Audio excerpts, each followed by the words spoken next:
Weilà raga, come state ragazzi? Welcome back to another lesson in our series of Zero to Hero Italian grammar, where we begin with the most basic topics and gradually work our way up to the most advanced. Today we're covering something fairly advanced. You could call it at the very least upper intermediate Italian, double object pronouns. Let's just go straight to the whiteboard because I don't want to waste any time on these. So double object pronouns. Now, in order to master this topic, you need to already be familiar with direct and indirect object pronouns. So we're going to call this a prereq. I think we would write it like that, a prerequisite. Double object pronouns and indirect object pronouns. So if you haven't seen those videos yet, as always, they'll be linked down below in the description. Now, what do double object pronouns have to do with direct and indirect object pronouns? Why are they a prerequisite? What does this double even mean? There's really no term for them. This is sort of a made-up term because there is no such thing as a double object. It's just a term that we sort of universally accept to talk about what happens when you replace both the direct and the indirect object with a pronoun. They actually come together to form a slightly different pronoun.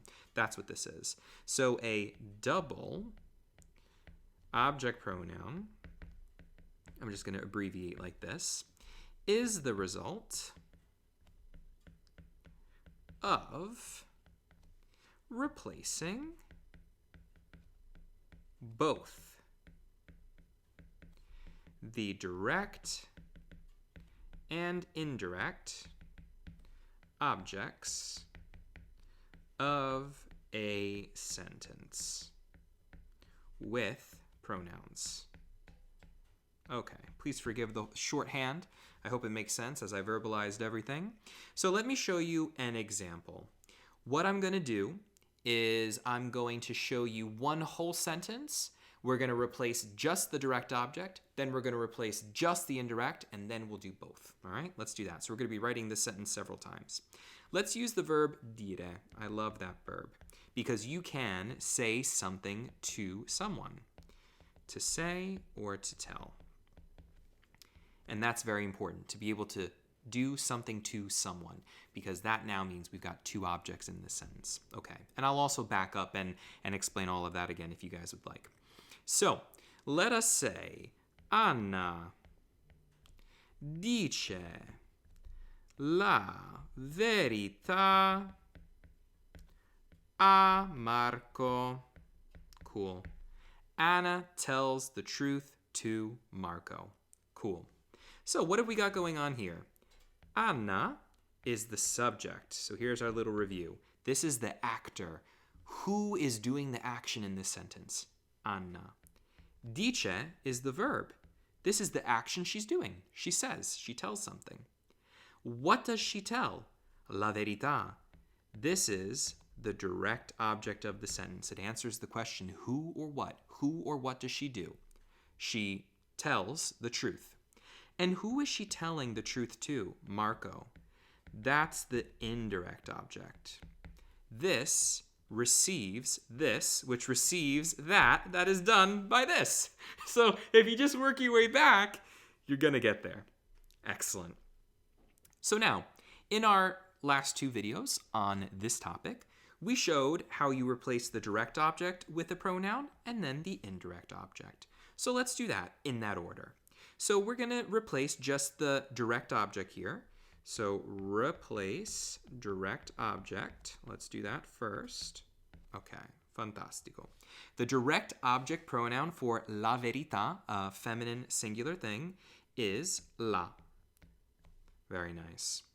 So we're going to say Anna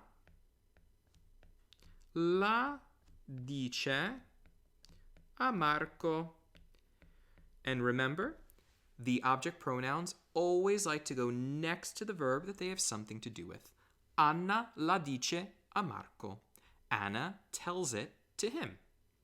Now we're going to replace the indirect object. But we're going to take this pronoun and get rid of it. We're going to go back to saying la verità. We're going to pretend like we never replaced it, okay? because what I want to do is pretend like we're going back to this original sentence and just saying, oh, hey, here's the indirect object. Let's now replace it with a pronoun. That's what we're doing. And the indirect object pronoun for to him, a lui, is gli. So we're now going to say Anna gli dice la verità. Because remember, like I just said, as I just said, we are not going to be replacing this direct object with a pronoun right now. We're just doing the indirect object. And just as was the case when we replaced this up here, the la for la verità, it goes next to the verb it has something to do with. So Anna gli dice la verità. Anna says the truth to him. That's not what we're saying. But now I want to replace both. Okay, so that means we're going to be using gli and la together in the sentence. What they're going to do is come together, they're going to join forces and form a new object pronoun. That new object pronoun, when gli is followed by la in a sentence, they form this. Gliela. Gliela. Okay? That's what they form. Basically, all we did was add an E and put them together. You can almost think of it as like being gliela. Gliela. That could be the origin of this. I'm not sure, but I've got a hunch. That could be where this comes from. So it comes together and does that. Now, in terms of word order in a sentence, we always put the indirect object pronoun before the direct object pronoun. So the direct object pronoun always comes before the other way. The indirect object pronoun, my bad. The indirect object pronoun always comes before the direct object pronoun in terms of word order, okay? Nice. Just keep that in mind. I know that is not the word order. In terms of word order, me with my famous spelling mistakes, because I'm always thinking, a million miles a minute and I'm planning what's coming next. Okay, how's this going to make sense? Am I being clear? Am I hitting all my points? All right, cool. So even though we did direct object first before we did indirect object, maybe I should have done it the other way, but that's just generally the way that I teach it, and I've seen other people teach it, so you usually don't do indirect object first, just in terms of how it goes. But anyway, this is what we got going on here. Indirect object pronoun comes before the direct object pronoun if you're going to use them both in a sentence.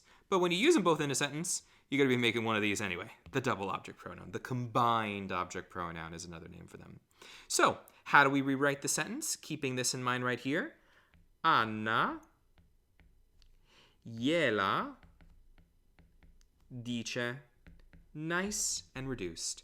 This means Anna tells it to him. I'll write that for you. Anna tells it to him. Awesome, right? Anna tells it to him. She tells him the truth. It to him is what that means in that one pronoun. Very good. Very, very good. Very good, my friends. Very good. So, what we're now going to do is I'm going to show you how to form all of the double object pronouns. And then we're just going to keep doing examples. But this is the framework, okay? This is sort of what we're going to be working within. These are the bounds within which we'll be working. So let's look at all of the double object pronouns. Okay, all of the double object pronouns. Can I write them? Do I have enough space to do a chart? Let's see. What do we think? Can I do it? Yeah, maybe. I think so. Let's give it a whirl. Okay, so what we're going to do is list the third person pronouns on top, or do we need all of them? So we're going to do, how should I do this chart? Let's do me, ti, chi, vi, and then, yeah, exactly. That's what we're going to do. So we're going to do the indirect object pronouns here. Let's do me, ti, yi, and le go in the same category for these purposes. Chi, vi, and then yi again. Perfect. Yeah, we'll be able to fit it. Awesome. And then we've got the third person pronouns. Exactly. We've got lo, we've got la, we've got li, and we've got le. Yeah, we've got it. We're going to do it, guys. Okay. So now I'm going to write in, let's do dark green. That looks kind of cool. Let's see. Is that going to stand out? Let's do something a little bit Più chiaro. No, we got to go for blue. Let's do it. Okay. So now, when the indirect object pronoun me is next to the direct object pronoun lo, they come together and they become melo. When mi is next to la, they come together and they form me la, except they're two separate words, okay? The only one that becomes one word is the yi category. So we'll get there. Okay, very nice. Let me just get rid of this. Let me get rid of that. Very nice. Okay, when mi comes together with li, we get me, li. And when mi is with le, we get me, le. So what really happens here? All of the letter I's that you see are going to turn to E's. When we deal with the third persons here, the form is actually just going to be GLI and you add an E after them. And that'll make sense when I fill this all up, okay? But that's the one trick. So if I wanted to fill this all out simply, I would do te, te, te, te. Let's do the chi. We're going to jump down. Che, che, che, che. V becomes ve. So all the I's except for the third person become an E. Okay. And then we just insert these below. That's it. So te lo, te la, te li, te le. All separate words, okay? Che lo, che la, che li, che le. Ve lo, ve la, ve li, ve le. Now, we already had a preview, I'm just going to scroll back up, of what the third person one's going to look like. We just add an E. And the le basically disappears. It just becomes a singular pronoun, yi, for to him, to her, and to them. It's all the same. So context is everything with the third person. The third person always likes to be a little on the difficult side. So this is going to be GLIE is going to be the base, okay? So let's start with that. Let's start with that. GLIE, GLIE. It's the same exact thing on the bottom. GLIE. I hope the way I'm writing it works for many of you, if not most of you. And now take these pronouns and attach them. Make one word, okay? So we have hielo, hiela, hieli, hiele. Same with the plural. Hielo, hiela, hieli, hiele. And this, my friends, is how we form all of the double object pronouns. You just did it. I would suggest working through this just like I did. Make yourself your own little chart and do this. And after a while, it becomes really second nature. It's not difficult. So we only focus on all of the indirect object pronouns. Le kind of disappears. And just the third person, which obviously means the singular and the plural, direct object pronouns. That's what we have going on here. Cool, right? All right. Let's get into some more examples. Let us do. So I suggest studying it like this. If you want to take some time and work through it, let's begin with, did we do dire? We did dire already. Let's use it again. I want to say that you say something to me or you say it to me, okay? And we're just going to say, anytime you do a basic thing in Italian, like you're not specifically mentioning the gender or it's just an idea, you go with lo. That's like default. That's level 1. So I just want to say, lo dici a me. All right? You say it to me. Lo dici a me. It doesn't matter what it is. It's just an idea. It's just a statement. You're just saying something. Lo dici a me. That's why we say lo. It's not a specific thing like la verità, which is a feminine thing inherently. If I want to now replace both this direct object and this indirect object, all right, me and lo come together to form melo. Two separate words. The only ones that are combined, remember, are the third person.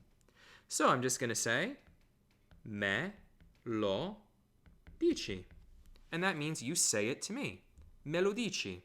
I could say, for example, me lo dici più tardi. Just do like that. Me lo dici più tardi. Can you say it to me later, please? You know, per favore. Obviously, you can add in. Me lo dici per favore più tardi. There you go. And your response can be sì. Te lo dico appena possibile. Which means, yes, I'll say it to you as soon as possible. Why does it now change to te? Well, I'm saying something to you, and I'm telling you it, I'm telling you something. Te and lo come together and form te lo. Nice. Cool. Same concept. Now, what about if we want to say it to him, say it to her, or say it to them? It's all the same. So, let's do that.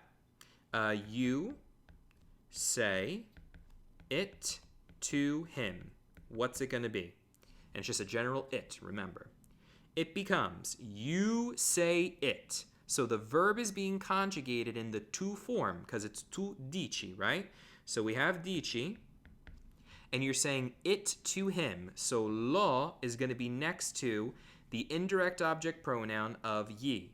So ye, lo, yelo. Okay. So let's just put yellow right there before dici. Yellow. Yellow dici. You say it to him. This is not a trick question. Look at this. You say it to her. Guess what it's going to be? Yellow dici. Same thing. Oh, and then how about you say it to them? Maybe now you're going to say it both to him and her. You say it to them. Guess what? Yellow dici. It's the same thing. It's always yellow dici. Because, let's go back up here. Hey, look. The third person double object pronouns are the same for to him, to her, and to them. Not bad. In terms of memorization, it's actually not that bad. We are diminuendo, we say in Italian. You know, not diminishing, but we're lessening the amount of things we need to remember. Not bad, right? Cool. Not bad. So, I think you guys could handle passato prossimo. What do you think? This video is going to be a little longer, but I think you guys can do it. You ready? Ready for a little challenge? Or should we do it in another video? Maybe we should do it in another video. Let's do it now, guys. Let's just do it. Let's just jump for it. Let's just jump on it. All right. Now, what happens with passato prossimo,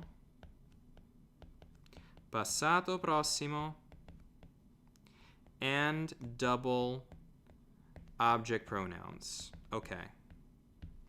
You have to do gender and number agreement, okay?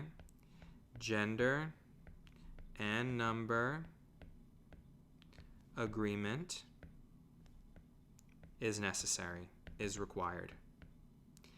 Even when using avere, because you only use object pronouns with avere, not with essere. At least in this particular way. Yeah, I'm pretty sure. But anyway, passato prossimo. So just like we would do with the direct object pronouns, if you want even more explanation of this, we can obviously continue to do more lessons. Just let me know in the comments. But take a look at the direct object pronouns video. It's the same concept. We are going to be doing some attaching, okay? The pronouns are going to be attaching. So here's how we do it. If I want to say ho detto, let's say ho detto la verità a te. I told the truth to you. This is going to become, if we just change the direct object pronoun, it's going to be la ho detta, because with direct object pronouns, we have to do gender and number agreement. La ho detta a te. I said it to you. These two guys, la and o, have to come together and they form a contraction. L'ho detta a te. Now, you can leave it there. That's fine. But if you want to form the double object pronoun, we're now going to have ti, because that's the pronoun for a te, next to la, which is hidden in this family. But la is now attached onto o, and it's going to stay attached. So it now becomes te l'ho detta. We're just putting it together, just like we do with direct object pronouns, except now it's te. because that's the double object pronoun. Remember, let's scroll back up. Let's scroll back up real quick. When T is next to la, even if la is now a part of the family with avere, it's in that contraction, we still have to do tela. So T will still become la. So let's scroll back down. That's how we get from ho detto la verità a te. We change la verità with the direct object pronoun la. La ho detta, you have to do gender and number agreement with direct object pronouns in the passato prossimo, a te. We now want to replace, well, then we did, put la and o together, because that's what you're supposed to do. Then, we're going to now replace a te with T, but when T goes next to la, it becomes tela.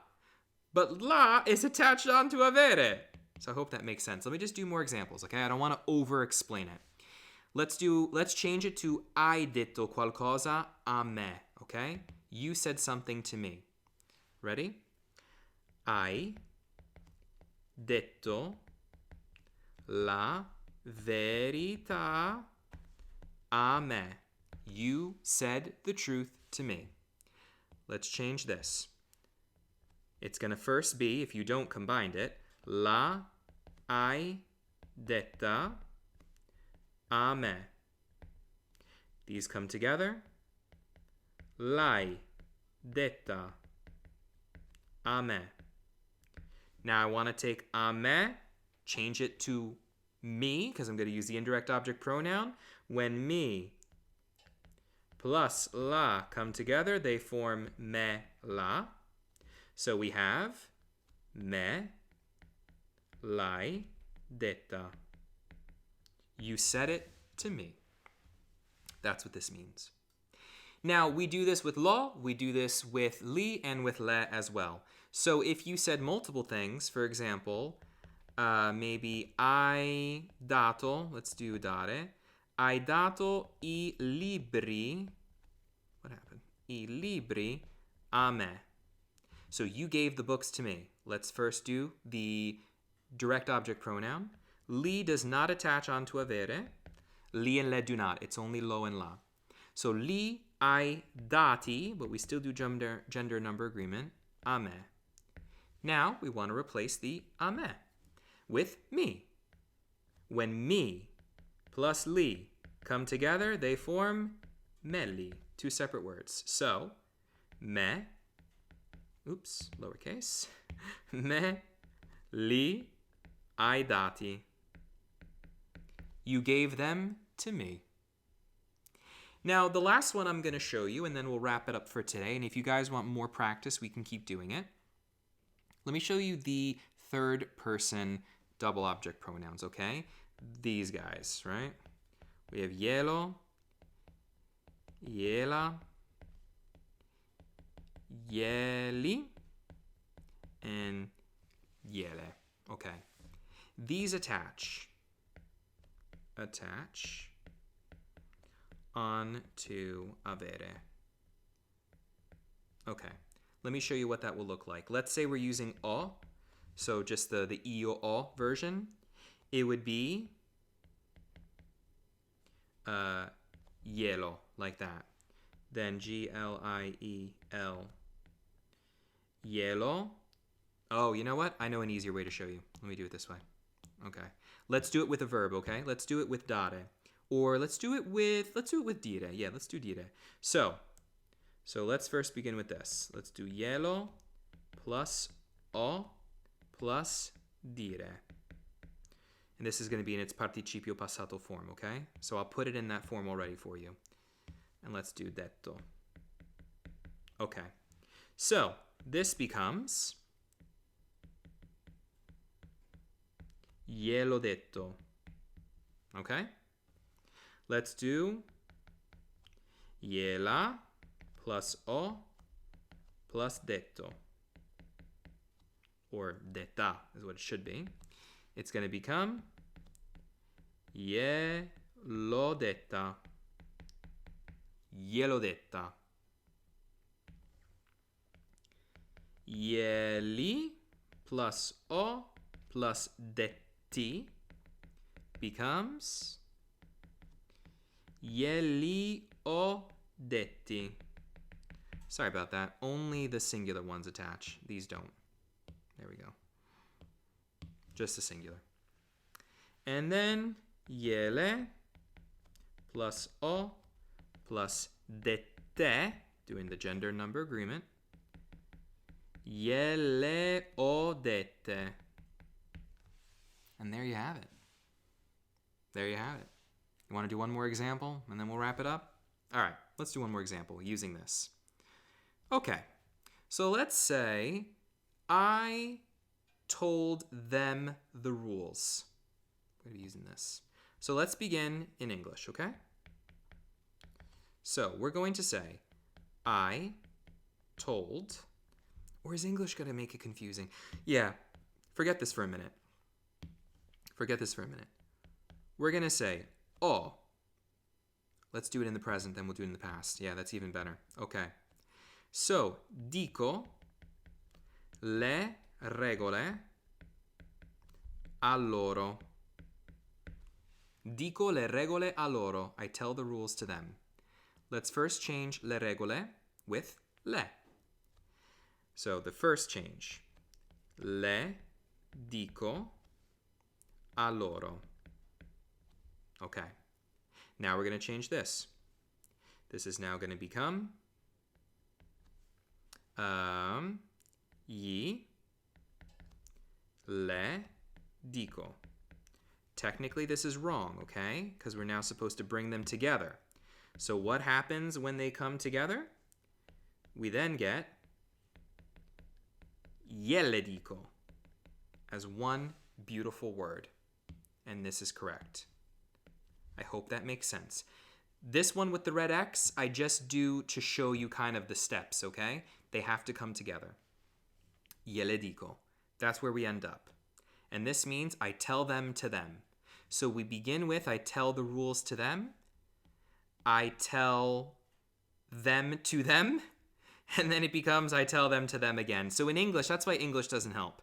So that's why I'm removing the English from the equation. Now we're going to put this in the past tense, okay? We're going to say, ho detto le regole a loro. Okay. Let's first change the direct object. Le ho dette.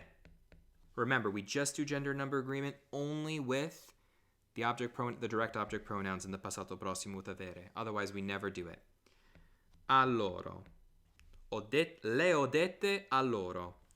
Now we're going to change a loro. This is going to be wrong again. Remember this one that's wrong? Okay? The next one we do. We now have a loro is gli. Then we have le. Ho dette. Okay? These have to come together. And we're going to get the correct answer, which is gliele ho dette. I said them to them. That's what this means. Or I told them, I guess. Yeah, I told them. Awesome. All right, guys, cool. This went really well. I think this went really well. I hope you guys felt the same way. Anytime you come across a particularly, I don't want to say nitpicky. That's not really the rule. That's not really the word I'm looking for, but it's like something that's got really fine details. Anytime you come across something like that, I always suggest spending more time with it. Don't just look at it once. Do a lot of handwriting. Do a lot of examples. You can even do a question and answer like we were doing before. Like, I can't remember what it was exactly, but like, hai detto le regole a me? Sì, te le ho dette. Like, you can do a question and answer, do a mock dialogue, do this where you just change one pronoun, change the other. Whatever you think could work, try all options and see what sticks. If you would like more videos on this topic, just let me know and we can put something together. But that is going to be it for us today. Make sure you stay tuned for all the forthcoming lessons and be sure to check out the ones we've already done thus far. I'm having a lot of fun with this series and I hope you guys are as well. Always remember to spread the love, guys, and I'll catch you all in the next video. Ciao ciao ragazzi, alla prossima. Ciao!